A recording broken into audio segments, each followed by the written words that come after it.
చాలా రోజుల నుంచి ఒక విషయం జరుగుతుంది. ఇదేంటంటే భర్తలు భద్రమేనా చూద్దాం. మన రోజు పేపర్లలో చూస్తాను, వార్తలలో వింటాను. దీనికి సంబంధించి ఒక ఫౌండేషన్ వాళ్ళు సర్వే చేశారు. ఏకం న్యాయ ఫౌండేషన్ అనే ఒక ఫౌండేషన్ ఒక సర్వే చేసింది. నిజంగా ఈ భర్తలు భద్రమేనా అని చెప్పే సందర్భాన్ని ఒక 6 నెలల పరిధిలో చూస్తే దాంట్లో 554 మంది భర్తలు మృతి చెందారు. ఎందుకంటే ఆ రోగం వచ్చి చచ్చిపోలే, వాళ్ళ పిల్లలు వాళ్ళ పిల్లలతో చంపింది.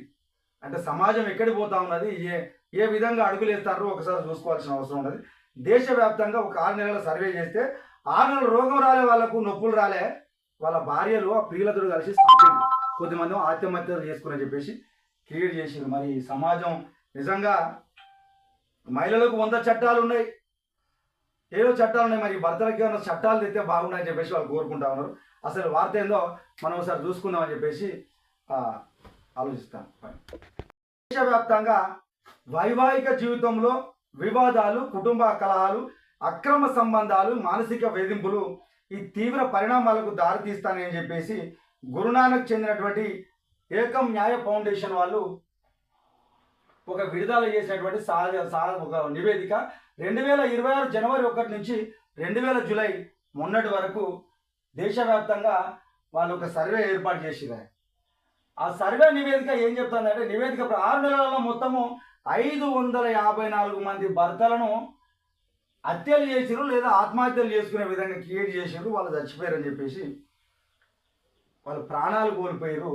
వీరిలో 322 మంది భార్యలు లేదా వారి భర్తలతో వేరే అక్రమ సంబంధాలు ఏర్పాటు చేసుకొని ప్రియులతోటి కలిసి చంపినటువంటి హత్యలు 322 ఉన్నాయి. ఇక అత్యాచారకు గురైన మరో 232 మంది భర్తలు వైవాహిక విధానాలు, కుటుంబ కలహాలు, మానసిక వేధింపులు, గృహహింస, ఆర్థిక ఒత్తిళ్లు, విడాకులు, వివాదాల కారణాలతో వాళ్ళు ఇజ్జత్ పోతుందనో ఇంకేదని చెప్పేసి ఇక చచ్చిపోయారు. అంటే ఏం జరుగుతుందో మనం ఒకసారి చూడాలి. ఇంతకుముందు మనం పురాణాలు చూసినాం, కథలు చూసినాం.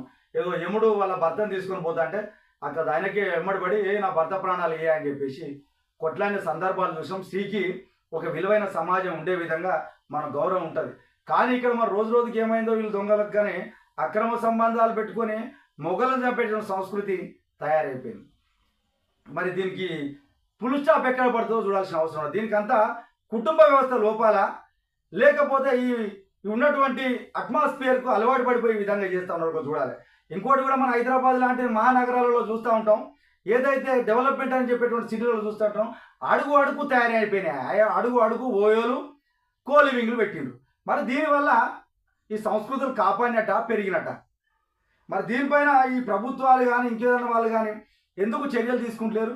అరే నాయన, ఈ వద్దురా బాబు, కోలివింగ్లు ఎక్కడి నుంచి వచ్చినారు, ఇది మన సంస్కృతి కాదు, మనదంతా హిందూ దేశము, హిందూ దేశానికి ఏకప్రతిమతులే ఉండాలని చెప్పేసి భావించేటువంటి మనము మరి అన్ని పెడతాంటే మనకి ఎందుకురా అని చెప్పేసి నిలదీసేటోళ్ళు లేకపోయా. ఇంతకుముందు అక్రమ సంబంధాలు పెట్టుకున్నాడు భయపట్టోళ్ళు, అయ్యో ఎక్కడికైనా పోతే ఎవడన్నా చూస్తాడేమో, ఎవడన్నా కొడతాడేమో అనే సందర్భాలు ఉండే. ఇప్పుడు అడుగడుగు ఓయేలు పెడిచి అడుగడుగు కోలివింగ్లు నడుపుతా ఉండే.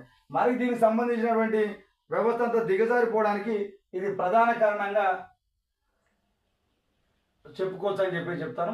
జూలై 14 వరకు 2026 జనవరి 1 నుంచి 14 వరకు వివిధ ప్రింట్, ఎలక్ట్రానిక్ మీడియాలో ప్రచురితమైన వార్తల ఆధారంగా రూపొందించిన అధ్యయన నివేదిక మాత్రమేనని. ఎందుకంటే మరి ఇంకెన్ని జరుగుతాయో, బయట ఇంకెన్ని జరుగుతాయో తెలియదు, కానీ ఇక పేపర్లలో వార్తలు వచ్చిన వార్తలను చూడడం వల్లనే ఈరోజు ఇది వాళ్ళ కంటికి కనపడుతుందని చెప్పేసి వాళ్ళు స్పష్టం చేసిండ్రు. దాంపత్య జీవితంలో విభేదాలు దీనికి కారణం. ఎందుకంటే పాపం వీడు భర్త అంటోడు పొద్దాక పని పోతాడు, పొద్దాక మాట్లాడడానికి ఆస్కారం లేదు. ఇక బయటోడు బుజ్జమ్మ, కన్నమ్మ, అదమ్మ, ఇదమ్మ అనగానే ఇది ఉర్రు తొలుపుకొని అంగిలు చెప్పుకొని పోతాడు. దీనివల్ల అక్రమ సంబంధాలకు అలవాటు పడిపోయి కుటుంబాలను విచ్ఛిన్నమైన ధోరణిలోకి వీళ్ళు అడుగులు పెడతా ఉన్నారు. అంటే మన సంస్కృతి ఏ విధంగా నాశనం అవుతుందో చూడాలి. నిజంగా ఈ భర్తలకు కూడా ఒక చట్టం తేవాల్సిన అవసరం ఉన్నది. కుటుంబ విలువలను పెంపొందించాలి. మరి ఇంతమందిని చంపేటువంటి సంస్కృతి తయారైందంటే మరి 554 మంది ప్రియులు భార్యలు కలిసి చంపిన సందర్భం ఉన్నదంటే మరి వీళ్ళకి భద్రత ఉన్నదా?